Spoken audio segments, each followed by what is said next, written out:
साल 2019 में supreme court के फैसले के बाद राम मंदिर बनकर तैयार है और श्री राम की मूर्ति की प्राण प्रतिष्ठा होने जा रही है।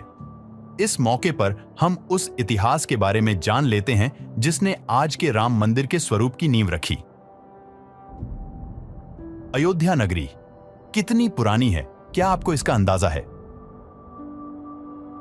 भारतीय वेदों और शास्त्रों में भी अयोध्या का जिक्र मिलता है।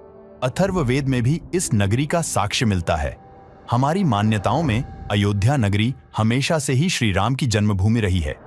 अयोध्या का धार्मिक इतिहास तो हमने रामायण में पढ़ा है, लेकिन इसके इतिहास का एक पन्ना विवादित भी है। हम बात कर रहे हैं बाबरी मस्जिद और इससे जुड़ी घटनाओं की। इस वक्त पूरा भारत श्री राम की मूर्ति की प्राण प्रतिष्ठा को लेकर खुशियों में सराबोर है। ऐसे में क्यों ना इतिहास के गलियारों में एक बार घूम लिया जाए। आज हम उन तारीखों की बात करते हैं जिन्होंने मौजूदा समय में राम मंदिर का स्वरूप निर्धारित करने में मदद की है। अधिकतर लोगों को लगता है कि यह विवाद 70 सालों से चला आ रहा है, लेकिन इसकी नींव असल में 16वीं सदी में ही रख दी गई थी। हालांकि उससे पहले भी अयोध्या नगरी में मंदिर और मस्जिद के विवाद रहे हैं, लेकिन आधुनिक इतिहास को हम साल 1528 से ही देख सकते हैं। साल 1528-29 के बीच बनाई गई थी बाबरी मस्जिद। अयोध्या का विवाद बाबरी मस्जिद से घिरा हुआ है। इसकी शुरुआत हुई साल 1528 में, जब बाबर के सेनापति मीर बाकी ने अयोध्या में बाबरी मस्जिद बनवाया। इस मस्जिद को मुगल काल की एक महत्वपूर्ण मस्जिद माना जाता था। वैसे बाबरी मस्जिद का मॉडर्न दस्तावेजों में भी जिक्र है, जैसे साल 1932 में छपी किताब अयोध्या ए हिस्ट्री में भी बताया गया है कि मीर बाकी को बाबर ने ही हुक्म दिया था कि अयोध्या में राम जन्मभूमि है और यहाँ के मंदिर को तोड़कर मस्जिद का निर्माण करवाना होगा। बाबर के सिपाही द्वारा बनाई गई इस मस्जिद का नाम बाबरी रख दिया गया। हालांकि इसे लेकर अभी भी विवाद है कि बाबरी मस्जिद को मंदिर तोड़कर ही बनाया गया था, लेकिन कई किताबें इसका जिक्र जरूर करती हैं कि मंदिर की सामग्री से ही मस्जिद का निर्माण शुरू किया गया था। उस वक्त क्या हुआ था, इसे लेकर कई दावे मिलते हैं। 300 साल बाद इसे लेकर विवाद की पहली झलक दिखाई दी। अब जो इतिहास शुरू होने वाला था, वह लंबी लड़ाई के साथ साथ विध्वंस की कहानी कहने वाला था। अयोध्या के मंदिरों को लेकर विवाद शुरू होने लगे। इंडियन हिस्ट्री कलेक्टिव की रिपोर्ट बताती है कि उस वक्त सुन्नी मुसलमानों के एक गुट ने हनुमानगढ़ी मंदिर पर हमला कर दिया था। उनका दावा था कि यह मंदिर मस्जिद को तोड़कर बनाया गया है। हालांकि इसका कोई भी साक्ष्य नहीं मिला। सर्वपल्ली गोपाल की किताब anatomy of a confrontation, Ayodhya and the rise of communal politics in India में भी इसका जिक्र है। किताब में यह भी कहा गया है कि उस वक्त हनुमानगढ़ी मंदिर बैरागियों के अधीन था और उन्होंने आसानी से मुसलमानों के गुट को हटा दिया था। एक रिपोर्ट कहती है कि साल 1858 में निहंग सिखों के एक दल ने बाबरी मस्जिद के अंदर घुसकर हवन पूजन किया था। उस वक्त इस घटना के खिलाफ पहली बार एफआईआर की गई थी और लिखित में यह विवाद सामने आया था। उसमें लिखा गया था कि अयोध्या में मस्जिद की दीवारों पर राम का नाम लिख दिया गया है और उसके बगल में एक चबूतरा बना है। साल 1869 में अंग्रेजी सरकार ने इसके बीच एक दीवार खड़ी कर दी, जिससे हिंदू पक्ष और मुस्लिम पक्ष शांति से अलग अलग स्थान पर पूजा और इबादत कर सकें। यहीं से पहली बार राम चबूतरा शब्द प्रचलन में आया था। सुप्रीम कोर्ट ऑब्जर्वर SCO की रिपोर्ट बताती है कि यह पहली बार था जब राम मंदिर विवाद कोर्ट पहुंचा था। यहां महंत रघुवीर दास ने राम चबूतरे पर मंदिर बनवाने की याचिका दायर की थी। फैजाबाद डिस्ट्रिक्ट मजिस्ट्रेट ने यह याचिका खारिज कर दी थी। तब फैजाबाद कोर्ट में रघुवीर दास की याचिका गई थी। उस वक्त केस की सुनवाई कर रहे जज पंडित हरिकिशन ने इस याचिका को रद्द कर दिया था। उस वक्त पहली बार निर्मोही अखाड़ा सामने आया था और लोगों को उसके बारे में पता चला था। महंत रघुवीर दास उसी अखाड़े से थे। इसके बाद भी रघुवीर दास ने हार नहीं मानी और अंग्रेजी सरकार के जज से गुहार लगाई, लेकिन यहां भी याचिका को खारिज कर दिया गया।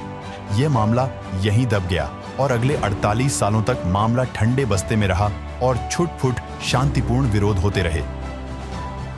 साल 1930 का दौर जब शुरू हुआ अयोध्या का नया अध्याय। सबसे पहले साल 1936 में मुसलमानों के दो समुदाय शिया और सुन्नी की लड़ाई हुई। दोनों ही बाबरी मस्जिद पर अपना हक जता रहे थे। इसकी बात दोनों समुदायों के वक्फ बोर्ड तक पहुंची और दोनों की लड़ाई 10 साल तक खिंच गई। इस लड़ाई में जज द्वारा जो फैसला आया उसमें शिया समुदाय के दावों को खारिज कर दिया गया।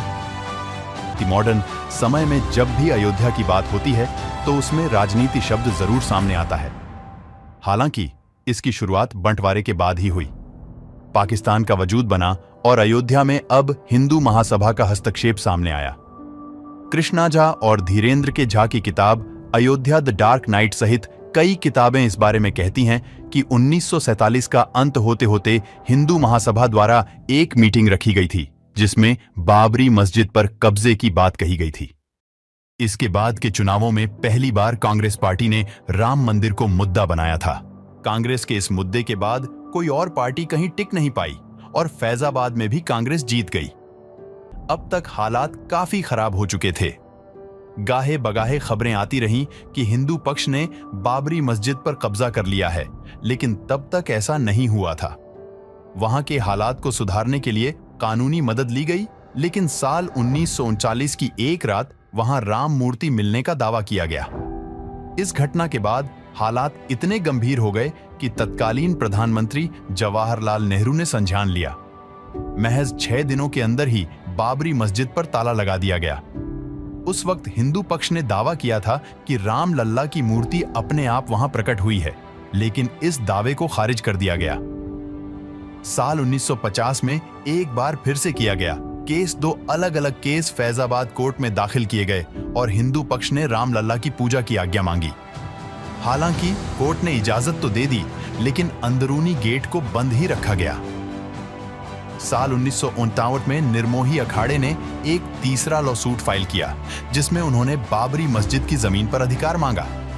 ऐसे ही साल 1961 में मुस्लिम पक्ष ने एक केस फाइल किया, जिसमें यूपी सुन्नी वक्फ बोर्ड ने कहा कि उन्हें बाबरी मस्जिद ढांचे पर हक चाहिए और राम की मूर्तियों को यहां से हटा दिया जाना चाहिए।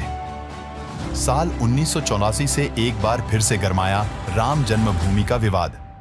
इस समय अयोध्या ने अपना सबसे बड़ा राजनीतिक दौर देखा। यह वक्त था जब राम मंदिर आंदोलन की शुरुआत हुई थी। इसी समय बीजेपी के वरिष्ठ नेता लाल कृष्ण आडवाणी को इस आंदोलन का नेतृत्व करने के लिए चुना गया था। साल 1986 में राजीव गांधी सरकार के आदेश पर बाबरी मस्जिद के अंदर का गेट खोला गया।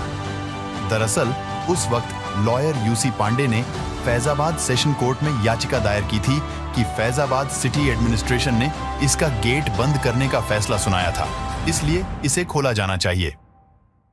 तब हिंदू पक्ष को यहां पूजा और दर्शन की अनुमति भी दे दी गई और बाबरी मस्जिद एक्शन कमेटी ने इसके खिलाफ प्रोटेस्ट भी किया। साल 1969 में रखी गई थी राम मंदिर की नींव। उस समय तत्कालीन प्रधानमंत्री राजीव गांधी ने विश्व हिंदू परिषद को विवादित जगह पर शिलान्यास करने की अनुमति दे दी थी। इसके बाद पहली बार रामलला का नाम इलाहाबाद हाई कोर्ट पहुंचा था, जिसमें निर्मोही अखाड़ा 1915 और सुन्नी वक्फ बोर्ड 1961 ने रामलला जन्मभूमि पर अपना दावा पेश किया। साल 1990 में लाल कृष्ण आडवाणी ने गुजरात के सोमनाथ मंदिर से लेकर अयोध्या तक रथ यात्रा की शुरुआत की। यह बहुत ही विवादित दौर था। हमने दिल्ली यूनिवर्सिटी के पॉलिटिकल साइंस प्रोफेसर और अयोध्या के निवासी शिव पूजन पाठक से बात की। उन्होंने हमें बताया, उस दौरान अयोध्या वासियों के ऊपर ही कार सेवकों के लिए व्यवस्था का कार्यभार था। चारों तरफ पुलिस तैनात रहती थी और रातों रात कार सेवकों को रहने के लिए जगह दी जाती थी। स्कूलों में भी उन्हें रुकवाया गया था। उस वक्त चारों तरफ सिर्फ परेशानी का माहौल रहता था और समझ नहीं आता था कि आने वाले पल में क्या हो जाएगा। 6 दिसंबर 1992 का वो दिन जब बाबरी मस्जिद को गिराया गया था। भारत के इतिहास में यह दिन दर्ज है। कार सेवकों ने यहां एक अस्थायी मंदिर की स्थापना भी कर दी थी। मस्जिद गिराने के 10 दिन बाद प्रधानमंत्री ने retired high court justice M.A.S. लिब्रहान को लेकर एक कमेटी बनाई, जिसमें मस्जिद को गिराने और सांप्रदायिक दंगों को लेकर एक रिपोर्ट बनानी थी। जनवरी 1953 आते आते अयोध्या की जमीन को नरसिम्हा राव की सरकार ने अपने अधीन ले लिया और 67.7 एकड़ जमीन को केंद्र सरकार की जमीन घोषित कर दिया गया। साल 1964 में इस्माइल फारूकी जजमेंट आया, जिसमें सुप्रीम कोर्ट एससी ने 3-2 के बहुमत से अयोध्या में कुछ क्षेत्रों के अधिग्रहण अधिनियम की संवैधानिकता को बरकरार रखा। इस जजमेंट में यह भी कहा गया था कि कोई भी धार्मिक जगह सरकारी हो सकती है। साल 2002 में बढ़ने लगी राम मंदिर की मांग। अप्रैल 2002 में अयोध्या टाइटल डिस्प्यूट शुरू हुआ और इलाहाबाद हाई कोर्ट की लखनऊ बेंच में हियरिंग शुरू हुई।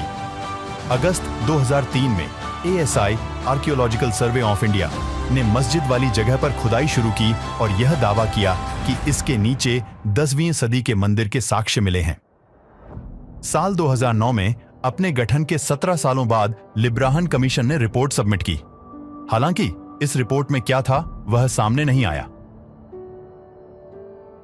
30 सितंबर 2010 अयोध्या मामले का ऐतिहासिक फैसला। अब तक अयोध्या की जमीन को हर पक्ष अपने लिए मांग रहा था, लेकिन इलाहाबाद हाई कोर्ट ने इस जमीन को 3 हिस्सों में बांट दिया। इसके तहत 1/3 हिस्सा निर्मोही अखाड़ा को, 1/3 हिस्सा सुन्नी वक्फ बोर्ड को और 1/3 हिस्सा रामलल्ला विराजमान को दिया गया। इस फैसले ने पूरे देश में विवादों को जन्म दिया। इसके खिलाफ एक बार फिर से याचिका दायर हुई और साल 2011 में सुप्रीम कोर्ट ने इलाहाबाद हाई कोर्ट की रूलिंग को रोक दिया। सुप्रीम कोर्ट ने इस हियरिंग को लेकर कहा कि इलाहाबाद हाई कोर्ट का जजमेंट अजीब है, क्योंकि तीनों में से किसी भी पार्टी ने इसके लिए गुहार नहीं लगाई थी। साल 2017 आते आते चीफ जस्टिस खेहर ने तीनों पार्टियों को आउट ऑफ कोर्ट सेटलमेंट के बारे में कहा। इस पर एक बार फिर से बहस शुरू हुई। साल 2018 में सुप्रीम कोर्ट ने अपना फैसला दिया। हालांकि लेकिन उसे जग जाहिर नहीं किया गया। उस वक्त सुप्रीम कोर्ट ने बड़ी बेंच के तहत उनके फैसले की जांच करने को मना कर दिया था। साल 2019 में आखिरकार आया ऐतिहासिक फैसला। चीफ जस्टिस गोगोई ने साल 2019 में 5 जजों की बेंच बनाई और पुराने 2018 वाले फैसले को खारिज कर दिया। 8 मार्च 2019 को 2 दिन की सुनवाई के बाद जमीनी विवाद को आपसी सहमति से सुलझाने की बात एक बार फिर से कही गई। नवंबर 2019 आते आते सुप्रीम कोर्ट ने हिंदू पक्ष के हित में फैसला सुनाया और राम मंदिर को एक ट्रस्ट के जरिए बनवाने का आदेश दिया। इसके साथ सुन्नी वक्फ बोर्ड को 5 एकड़ जमीन दी गई, जहां अयोध्या में मस्जिद बनवाया जाना था। दिसंबर तक इस मुद्दे पर कई पिटीशन फाइल की गई और सुप्रीम कोर्ट ने इस मुद्दे को खारिज कर दिया। फरवरी 2020 को श्री राम जन्मभूमि तीर्थ क्षेत्र ट्रस्ट की स्थापना हुई। लोकसभा में प्रधानमंत्री नरेंद्र मोदी ने इसकी घोषणा की। सुन्नी वक्फ बोर्ड ने 5 एकड़ जमीन को स्वीकार किया और अगस्त 2020 में प्रधानमंत्री नरेंद्र मोदी ने राम मंदिर का शिलान्यास किया। 22 जनवरी 2024 को प्रधानमंत्री नरेंद्र मोदी द्वारा ही रामलल्ला की मूर्ति का प्राण प्रतिष्ठा किया जाना है।